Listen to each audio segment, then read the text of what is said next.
Unang pagbasa. Pagbasa mula sa aklat ni Propeta Isaias. Ito ang sinasabi ng Panginoon, kung paanong ang ulan at niyebe ay bumababa mula sa langit at hindi bumabalik doon hanggat hindi nadidilig ang lupa.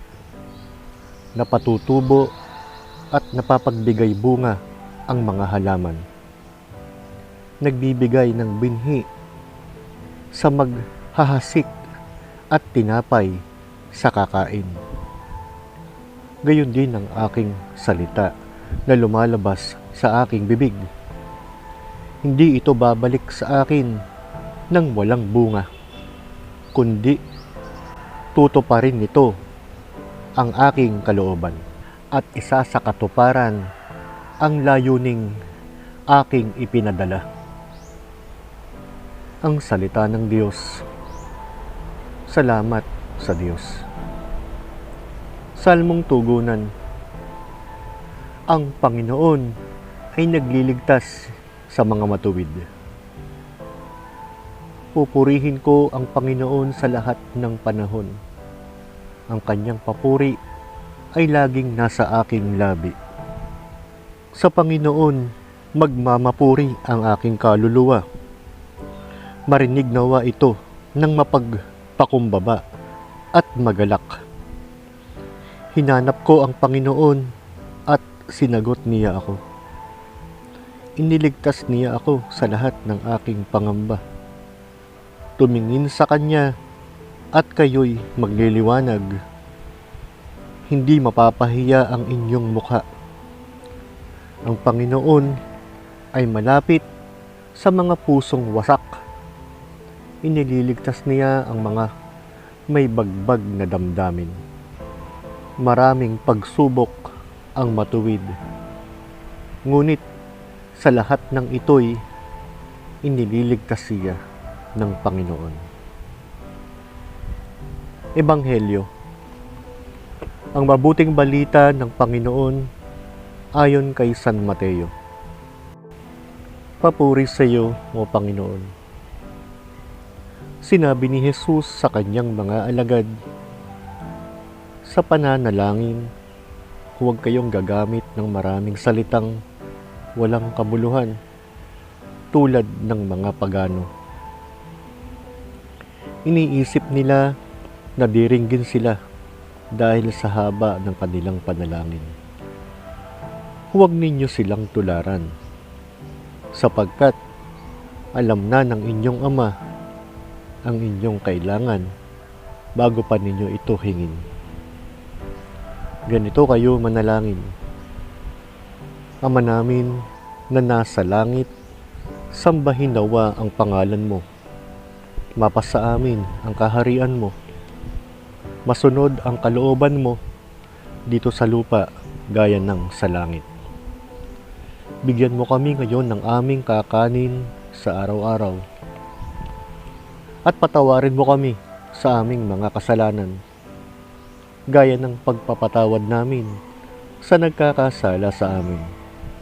At huwag mo kaming ipahintulot sa tukso at iligtas mo kami sa masama.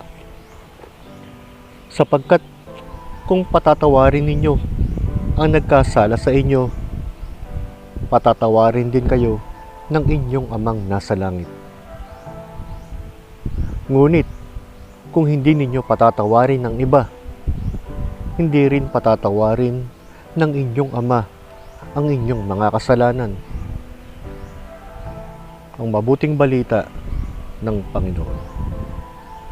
Pinupuri ka namin, Panginoong Hesukristo. Pagninilay. Mga kapatid, ngayong Martes ng unang linggo ng Kwaresma, dalawang mahalagang bagay ang itinuturo sa atin ng salita ng Diyos. Ang kapangyarihan ng salita ng Diyos at ang tamang paraan ng panalangin.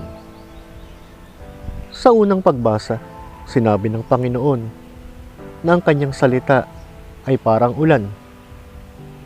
Kapag umulan, Hindi man agad natin makita ang pagbabago, unti-unti nitong pinatitibay ang lupa at pinatutubo ang binhi. Ganyan din ang salita ng Diyos sa ating buhay. Kapag tayo'y nagbabasa ng Biblia, nakikinig sa Ebanghelyo, o nagmumuni-muni, maaaring hindi agad natin makita ang epekto. Ngunit sa puso natin, may binhing tumutubo. Sa Ebanghelyo naman, tinuruan tayo ni Jesus kung paano manalangin. Hindi kailangan ng mahahabang salita. Hindi kailangang paulit-ulit na parang pwersahin ang Diyos.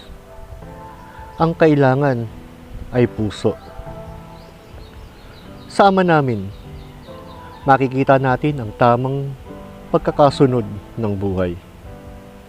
Una, Diyos muna. Sambahin nawa ang pangalan mo. Ikalawa, ang kanyang kalooban.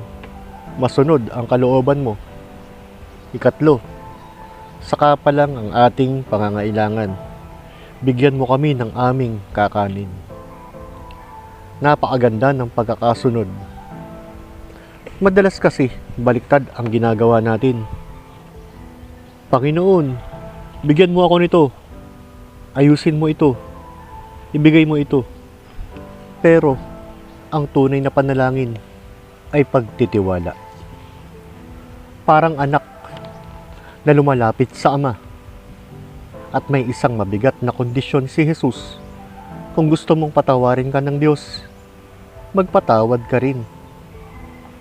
Mga kapatid, ang hindi pagpapatawad ay parang lason na iniinom natin habang hinihintay nating ang iba ang masaktan. Ang pagpapatawad ay hindi paglimot. Hindi rin ibig sabihin ay tama ang ginawa sa atin. Ito ay pagpapalaya sa sarili mula sa bigat ng galit. Ngayong Kwaresma, tanungin natin ang ating sarili. May tinataglay ba akong sama ng loob? May tao ba akong hindi kayang patawarin? Paano ko mapapalalim ang aking panalangin? Simulan natin sa simpleng Ama namin. Ngunit, dasalin ito ng may pagninilay, hindi minamadali. Sapagkat ang salita ng Diyos ay hindi babalik na walang bunga. At ang panalangin may pusong mapagpatawad ay tiyak na dinidinig ng Ama. Manalangin tayo. Ama naming Diyos, turuan mo akong manalangin ng may tiwala at kababaang loob. Tulungan mo akong magpatawad gaya ng iyong pagpapatawad sa akin. At ang iyong salita ay magbunga sa aking buhay ng kabutihan, kapayapaan, at tunay na pagbabago. Amen.